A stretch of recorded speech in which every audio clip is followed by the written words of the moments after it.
अगर आपने फरारी खरीदी तो क्या वो सच में आपकी है या फिर आप सिर्फ उसे चलाने की परमिशन लेते हो। Welcome back to soul of engine, जहां हम बात करते हैं कार्स की, लेकिन सिर्फ स्पीड और पावर की नहीं, कंट्रोल और रियलिटी की।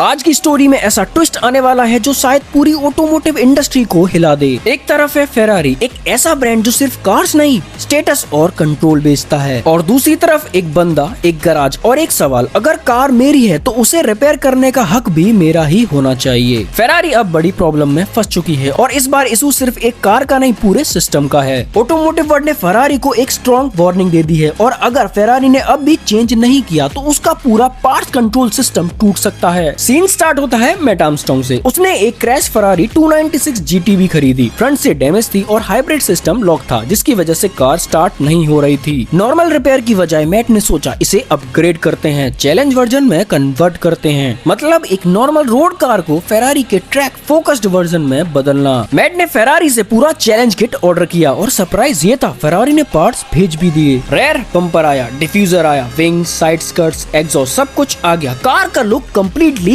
चेंज हो गया। लेकिन फिर आया ट्विस्ट, जब मैट ने लास्ट क्रिटिकल पार्ट ऑर्डर किया, फेरारी ने सब कुछ ब्लॉक कर दिया। अब सिचुएशन ये हो गई, ना कार कंप्लीट हो सकती है चैलेंज वर्जन में, ना वापस स्टॉक बन सकती है, और सबसे बड़ी प्रॉब्लम, कार अभी भी स्टार्ट नहीं हो रही, क्योंकि हाइब्रिड सिस्टम का क्रैश डाटा सिर्फ फरारी डीलर ही क्लियर कर सकता है और फरारी डीलर्स मॉडिफाइड कार को टच ही नहीं करते। मतलब मैट की कार बीच में अटक गई, ना चलने लायक ना कंप्लीट होने लायक। और यहीं से फरारी का गेम उल्टा पड़ने लगता है, क्योंकि यूरोप में right to repair laws change हो रहे हैं। नए रूल्स के अकॉर्डिंग कंपनीज को पार्ट्स देने पड़ेंगे, रिपेयर टूल्स एक्सेस देना पड़ेगा, सर्विस डाटा शेयर करना पड़ेगा। सिर्फ ऑथराइज्ड डीलर ही नहीं, इंडिपेंडेंट मैकेनिक्स को भी एक्सेस मिलेगा।